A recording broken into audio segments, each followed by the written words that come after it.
죽는 건 두렵지 않습니다. 부디 고통 없이 죽게 해주십시오. 차가 달리고 있었습니다. 양옆에 보위부원이 앉아 있었습니다. 제 손목에는 수갑이 채워져 있었습니다. 차창 밖으로 방콕의 불빛이 스쳐 지나갔습니다. 그 화려한 네온사인들이 저승으로 가는 길의 풍경처럼 느껴졌습니다. 25년 외교관 생활, 끝이 이렇게 오는구나. 저는 평생 하느님을 믿어본 적이 없습니다. 주체사상이 제 종교였습니다. 수령님이 제 신이었습니다. 그런데 그 순간 저도 모르게 눈을 감았습니다. 태어나서 처음으로 하느님을 찾았습니다. 하느님, 저는 죽는 것은 두렵지 않습니다. 단, 고통스럽지 않게 죽도록 해주십시오. 죽음이 무서운 게 아니었습니다. 어떻게 죽는지가 무서웠습니다. 북한으로 끌려가면 어떻게 되는지 저는 너무 잘 알고 있었습니다. 정치범 수용소, 고문, 공개 처형, 가족 연좌제, 저만 죽는 게 아닙니다. 아내도 딸도 함께 죽습니다. 수갑이 손목을 죄었습니다. 차가운 쇠가살을 파고들었습니다. 3일 전까지만 해도 저는 대사관 2층 사무실에서 본국의 보고서를 쓰고 있었습니다. 어떻게 여기까지 왔을까요? 북한 외교관이 왜 도망치다 잡혔을까요? 체제를 대표하던 사람이 왜 체제를 버리려 했을까요? 이것은 평양 엘리트의 이야기입니다. 특권의 화려함 뒤에 숨겨진 공포, 충성에 가면 아래 자라난 균열. 저는 이제 말하려 합니다. 이 영상이 끝날 때쯤 여러분은 알게 될 겁니다. 그리고 묻게 될 겁니다. 특권을 가진 사람도 저렇게 두려워한다면 그곳은 대체 어떤 곳인가? 분단의 이야기들, 오늘도 함께 해주셔서 감사합니다. 구독과 좋아요는 이런 이야기를 세상에 전하는 힘이 됩니다. 3일 전으로 돌아가겠습니다. 아니, 더 전으로 가야 할 것 같습니다. 제가 어떤 사람이었는지부터 말씀드려야 합니다. 저는 매일 새벽 5시 30분에 일어났습니다. 샤워를 하고 양복을 입고 대사관으로 출근합니다. 방콕 시내에서 20분 거리, 운전기사가 저를 태우러 옵니다. 북한에서 운전기사가 있는 사람이 몇이나 될까요? 저는 그런 사람이었습니다. 대사관에 도착하면 가장 먼저 하는 일이 있었습니다. 국기 개양, 마당 한가운데 서 있는 개양대. 저는 25년 동안 그 깃발을 올렸습니다. 인공기가 열대의 아침 바람에 펄럭이며 올라갈 때 가슴이 뿌듯했습니다. 이국 땅에서 조국을 대표한다는 자부심, 수령님의 얼굴이 떠올랐습니다. 저는 진심으로 충성했습니다. 그때는요, 오전에는 본국 전문을 확인하고 보고서를 씁니다. 오후에는 태국 외무부 관계자들을 만나거나 교민 업무를 봅니다. 저녁에는 리셉션이 잡힐 때도 있었습니다. 각국 외교관들과 샴페인을 들고 인사를 나눕니다.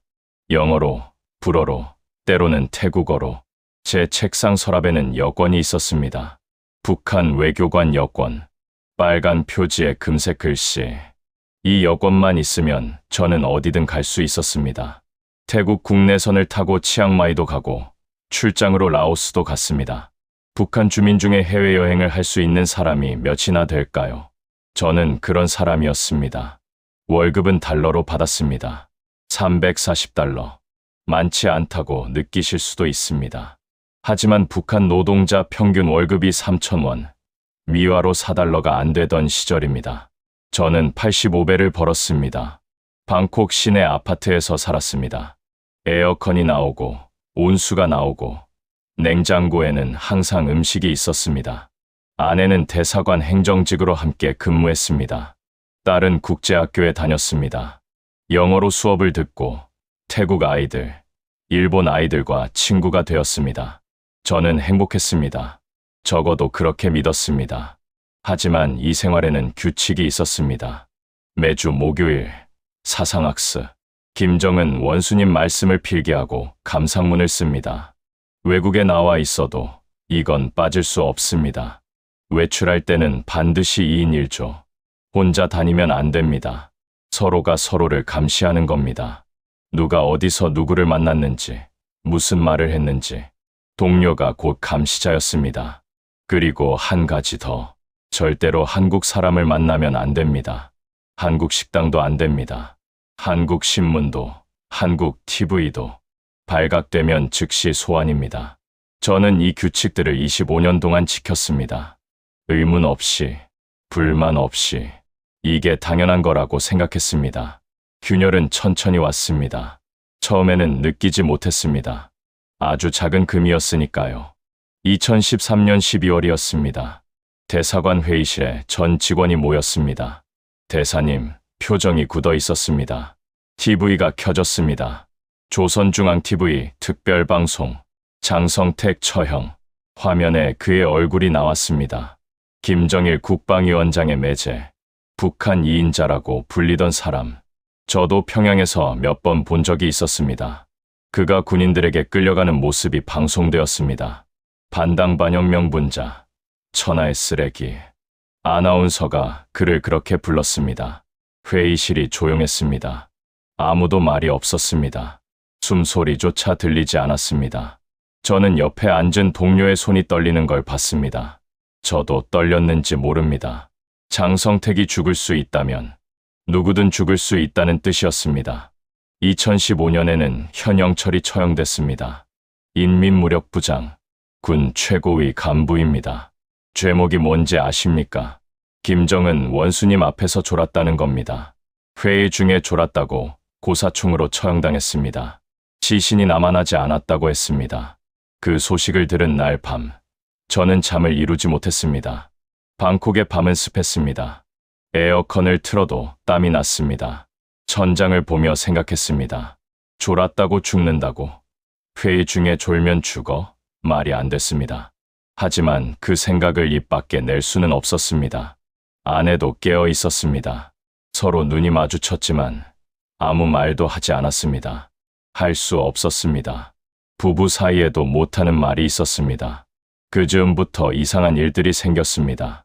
쿠웨이트 대사관에 있던 선배가 소환됐습니다. 본국 교육 차라고 했습니다.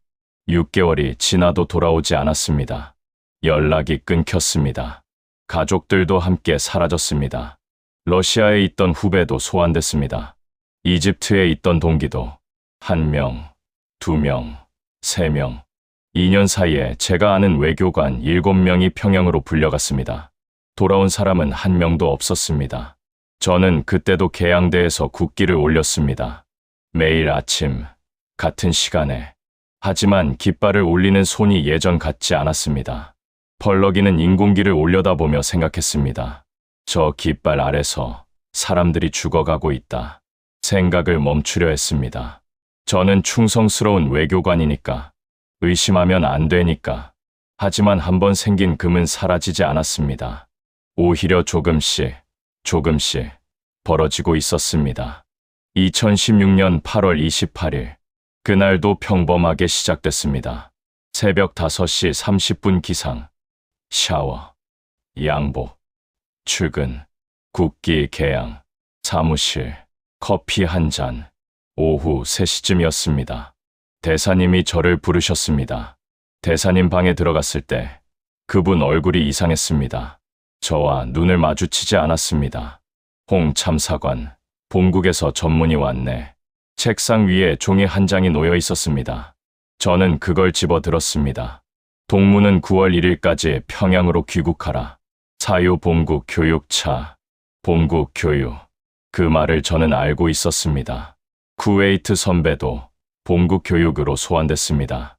러시아 후배도, 이집트 동기도 7명 모두 같은 사유였습니다.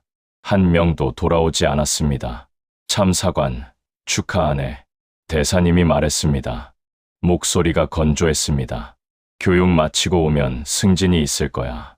좋은 기회 아닌가. 거짓말이었습니다. 대사님도 알고, 저도 알았습니다. 하지만 서로 모르는 척했습니다. 그게 우리가 살아남는 방법이었으니까요. 사무실로 돌아왔습니다. 책상에 앉았습니다. 서랍을 열었습니다. 여권이 거기 있었습니다. 빨간 표지, 금색 글씨. 25년 동안 저를 세계 곳곳으로 데려다 준 여권, 자유의 상징이라고 생각했습니다. 하지만 그 순간 깨달았습니다. 이건 자유가 아니었습니다. 긴 줄이었습니다. 평양이 쥐고 있는 줄. 그들이 당기면 저는 돌아가야 했습니다. 72시간. 제게 남은 시간이었습니다. 문제는 자식이 둘이라는 거였습니다. 큰아들은 평양에 있었습니다. 김일성종합대학 3학년, 22살. 저를 닮아 외교관이 되고 싶다고 했습니다. 아버지처럼 외국에 나가서 일하고 싶어요. 그 말을 들을 때마다 가슴이 뿌듯했습니다. 작은 딸은 방콕에 함께 있었습니다. 17살. 국제학교에서 영어로 떠들고 태국 친구들과 쇼핑몰에 가고 케이팝을 좋아하는 아이. 저는 계산을 시작했습니다. 순순히 귀국하면 저는 죽습니다. 숙청당한 간부, 반역자, 그리고 아내와 딸도 함께 끌려갑니다. 숙청된 간부의 가족, 정치범 수용소행입니다. 17살 딸이 요덕이나 회령에 끌려갑니다.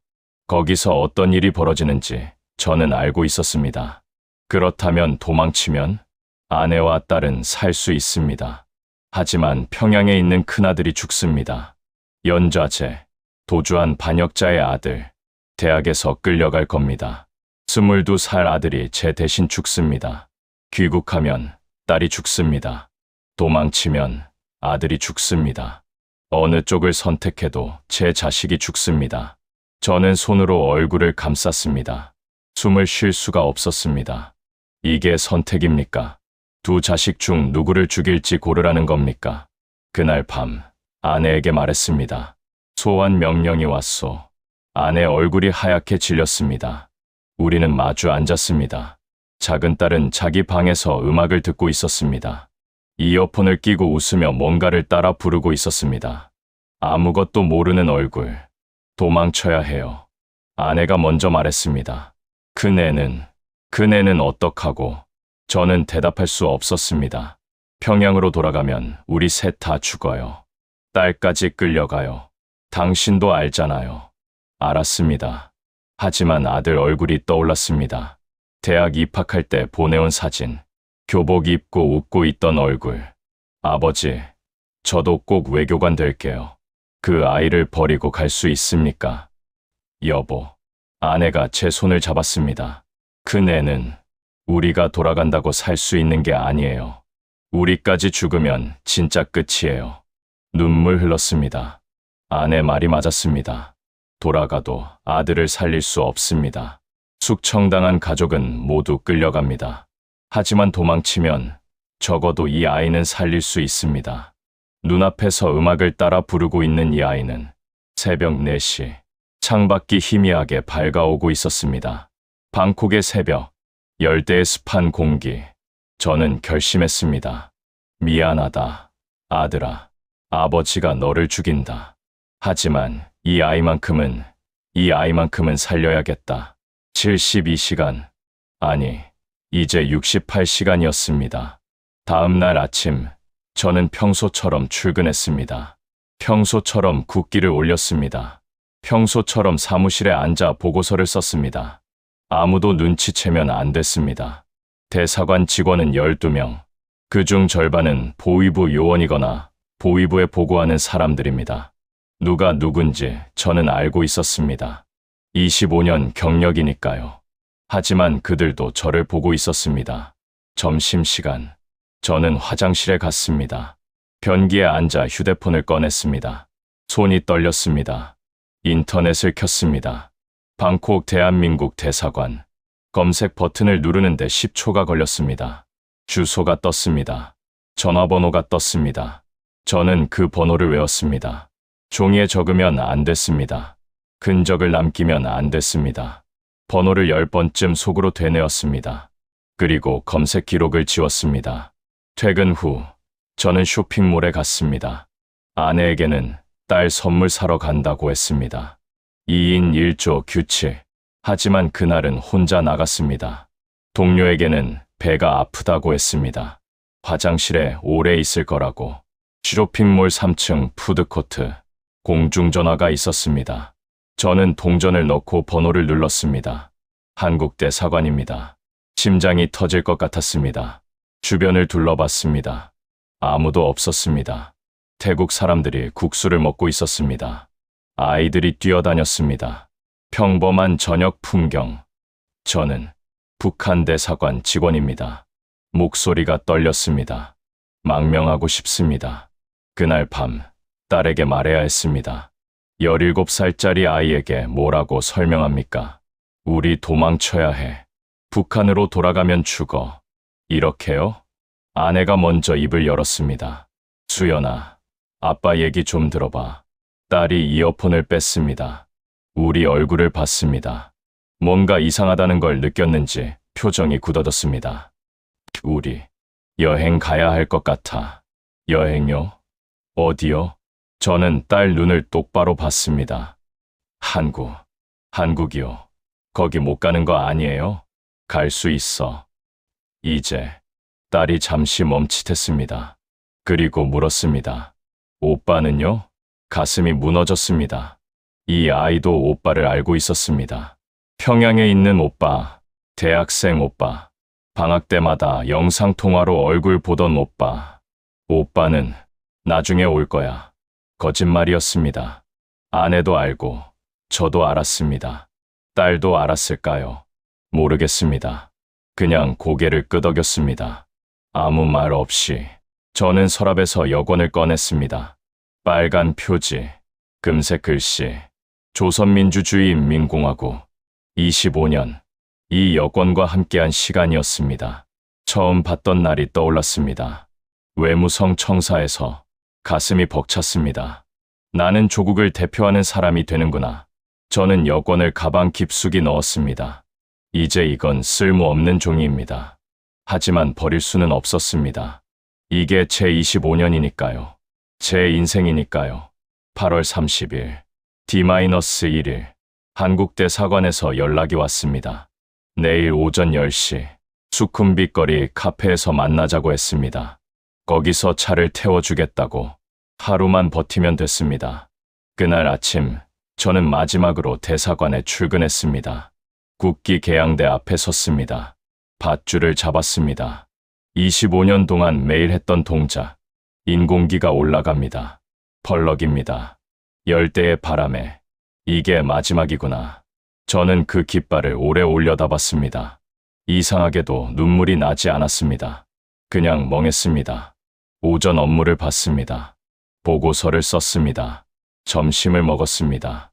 평소처럼, 아무 일 없는 것처럼. 오후 4시, 퇴근 시간이었습니다. 저는 가방을 들고 일어섰습니다. 문 앞까지 걸어갔습니다. 손잡이를 잡았습니다. 홍 참사관. 심장이 멎었습니다. 뒤에서 목소리가 들렸습니다. 보위부 김 부장이었습니다. 잠깐 얘기 좀 합시다. 끝났다. 그 순간 그 생각뿐이었습니다. 들켰다. 한국대사관에 전화한 거 알았다. 다 끝났다. 무슨 일입니까? 목소리가 떨리지 않게 애썼습니다. 내일 귀국이지 않소. 공항까지 제가 모셔다 드리려고. 배웅, 아니, 감시였습니다.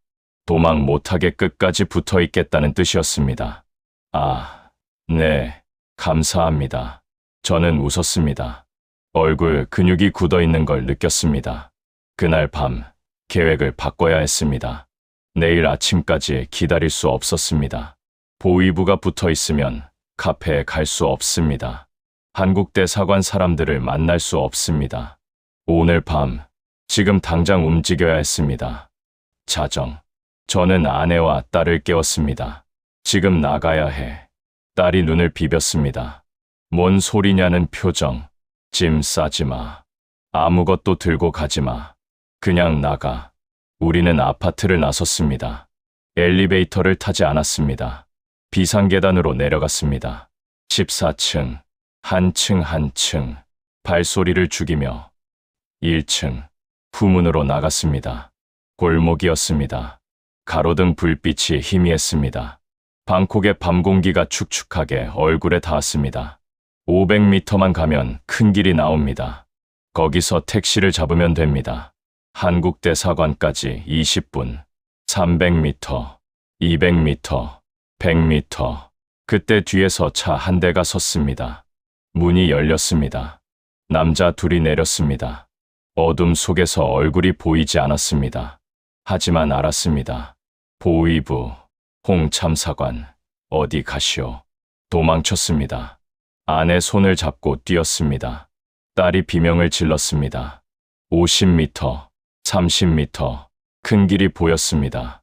택시 불빛이 보였습니다. 잡혔습니다. 뒤에서 누가 제 팔을 붙잡았습니다. 넘어졌습니다. 아스팔트에 무릎이 찢어졌습니다. 아내도 잡혔습니다. 딸도 차에 태워졌습니다. 수갑이 채워졌습니다. 양옆에 보위부원이 앉아 있었습니다. 창밖으로 방콕의 네온사인이 스쳐 지나갔습니다. 그 화려한 불빛들이 저승으로 가는 길의 풍경처럼 느껴졌습니다. 저는 눈을 감았습니다. 하느님, 태어나서 처음으로 하느님을 찾았습니다. 저는 죽는 것은 두렵지 않습니다. 단, 고통스럽지 않게 죽도록 해주십시오. 얼마나 지났을까요? 10분, 20분, 차가 멈췄습니다. 이상했습니다. 공항 방향이 아니었습니다. 대사관도 아니었습니다. 창밖을 봤습니다. 건물이 보였습니다. 간판에 태국어가 쓰여 있었습니다. 경찰서, 태국 경찰이었습니다. 문이 열렸습니다. 태국 경찰이 서 있었습니다. 그리고 그 옆에 양복 입은 한국 사람이 보였습니다. 홍 선생님이시죠? 한국 대사관 직원이었습니다. 알고 보니 그랬습니다. 제가 한국 대사관에 연락했을 때 그쪽에서 태국 정부의 협조 요청을 넣었던 겁니다. 태국 경찰이 우리를 미행하고 있었습니다. 보위부가 우리를 잡는 순간 태국 경찰이 개입한 겁니다. 보위부원들이 소리를 질렀습니다. 외교관 특권을 주장했습니다. 하지만 태국 경찰은 움직이지 않았습니다. 수갑이 풀렸습니다. 저는 아내를 봤습니다. 딸을 봤습니다. 셋 다 울고 있었습니다. 살았습니다. 2016년 9월 3일 인천공항에 도착했습니다. 비행기에서 내릴 때 다리가 떨렸습니다. 진짜 한국 땅이었습니다. 25년 동안 적이라고 배웠던 나라. 절대 발을 디뎌서는 안 되는 곳. 저는 거기 서 있었습니다. 공항이 너무 밝았습니다. 천장에서 쏟아지는 조명, 반짝이는 바다, 면세점 간판들. 사람들이 웃으며 지나갔습니다.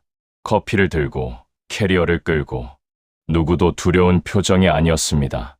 딸이 제 손을 잡았습니다. 아빠, 여기가 한국이에요? 그 목소리가 멀게 들렸습니다. 저는 고개만 끄덕였습니다. 국정원 조사가 3개월이었습니다.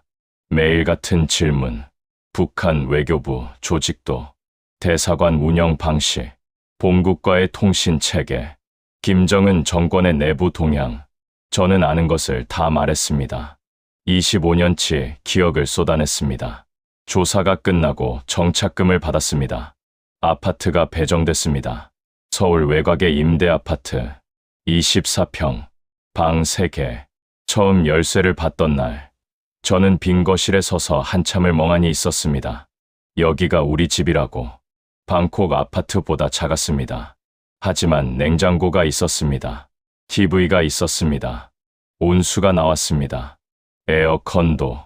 마트에 갔습니다. 처음 가본 한국 마트. 라면이 한 줄을 가득 채우고 있었습니다. 진라면, 진라면, 너구리, 짜파게티, 수십 종류. 저는 그 앞에 서서 움직일 수가 없었습니다. 북한에서는 라면 한 봉지가 귀했습니다. 외화벌이 간부들이나 먹을 수 있었습니다. 여기는 아무나 삽니다. 원하는 만큼. 저는 신라면을 5개 집었습니다. 그리고 내려놓았습니다. 다시 집었습니다. 손이 떨렸습니다. 왜 떨리는지 모르겠습니다. 하지만 밤이 문제였습니다. 잠이 오지 않았습니다. 눈을 감으면 아들 얼굴이 떠올랐습니다. 22살, 대학교 3학년. 지금쯤 어떻게 됐을까요? 소식을 알 수 없었습니다. 북한에 연락할 방법이 없었습니다. 아들이 살았는지 죽었는지, 정치범 수용소에 끌려갔는지, 처형당했는지, 아무것도. 아내도 잠을 못 잤습니다. 새벽마다 소리 없이 우는 걸 알았습니다. 서로 모르는 척했습니다.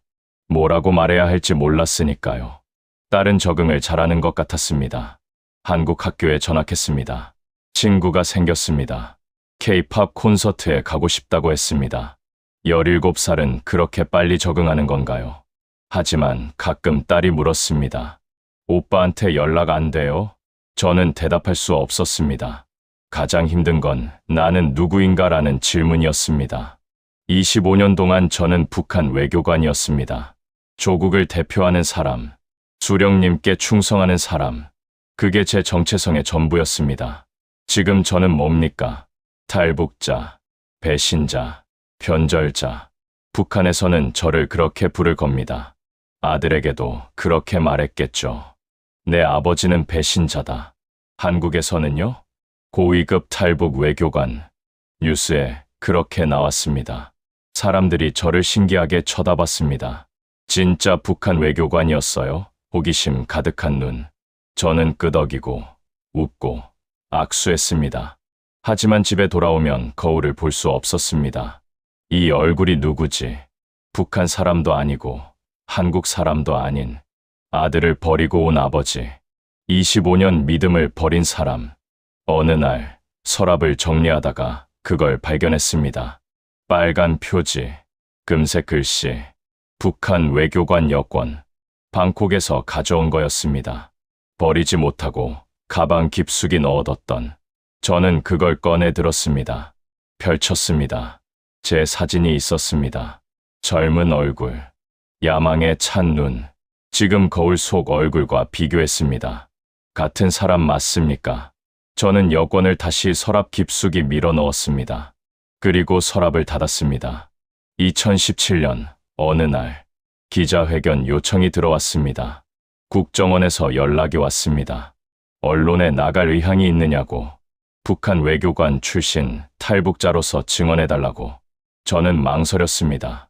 얼굴이 나가면 끝입니다. 북한에서 제 얼굴을 볼 겁니다. 아들도 보겠죠. 아버지가 TV에 나와서 북한을 비판하는 걸. 배신자라는 낙인이 더 깊이 찍힐 겁니다. 아들에게 남은 마지막 희망마저 사라질 수도 있습니다. 일주일을 고민했습니다. 아내에게 물었습니다. 나가도 되겠소? 아내가 오래 저를 봤습니다. 그리고 말했습니다. 당신이 말하지 않으면 누가 말해요? 2017년 8월, 저는 카메라 앞에 섰습니다. 조명이 눈부셨습니다. 기자들이 빼곡히 앉아 있었습니다. 플래시가 터졌습니다. 손이 떨렸습니다. 1년 전 수갑이 채워진 채 차 안에서 기도하던 그 손. 저는 입을 열었습니다. 저는 25년간 북한 외교관으로 일했습니다. 그 순간 이상한 일이 일어났습니다. 떨림이 멈췄습니다. 목소리가 또렷해졌습니다. 25년간 삼켜왔던 말들이 쏟아져 나왔습니다. 체제의 거짓, 숙청의 공포, 감시와 통제, 그리고 자유의 의미. 기자회견이 끝난 뒤 화장실 거울 앞에 섰습니다. 처음으로 제 얼굴을 똑바로 봤습니다. 배신자, 변절자, 아들을 버린 아버지. 그래요. 저는 그런 사람입니다. 하지만 그것만은 아닙니다. 저는 살아남은 사람입니다. 말할 수 있는 사람입니다. 25년간 그 안에서 본 것을 전할 수 있는 사람입니다. 과거를 부정하면 저를 부정하는 겁니다. 저는 북한 외교관이었습니다. 충성했습니다. 믿었습니다. 그것도 제 삶입니다. 그걸 안고 가야 합니다. 지금 저는 서울에 살고 있습니다. 아침에 일어나면 커피를 마십니다. 출근합니다. 연구원에서 일합니다. 북한을 연구하고 강연을 하고 때때로 인터뷰에 응합니다. 딸은 20살이 됐습니다. 대학생입니다. 한국 친구들과 어울리고 가끔 아르바이트를 하고 연애도 합니다. 이제는 한국 사람처럼 말합니다. 아내와 저는 가끔 한강공원을 걷습니다. 아무 말 없이 그냥 걷습니다. 며칠 전 새 여권이 나왔습니다. 녹색 표지, 금색 글씨, 대한민국. 저는 그걸 오래 들여다봤습니다. 서랍을 열었습니다. 깊숙한 곳에 빨간 여권이 있었습니다. 북한 외교관 여권.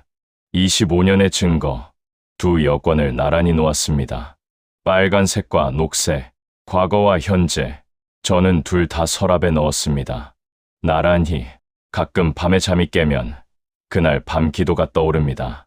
저는 죽는 것은 두렵지 않습니다. 단, 고통스럽지 않게 죽도록 해주십시오. 저는 죽지 않았습니다. 살았습니다. 그래서 이제 말합니다. 아들아, 아버지가 너를 버렸다는 거 안다. 언젠가 내가 이 영상을 볼 수 있다면 알아줬으면 좋겠다.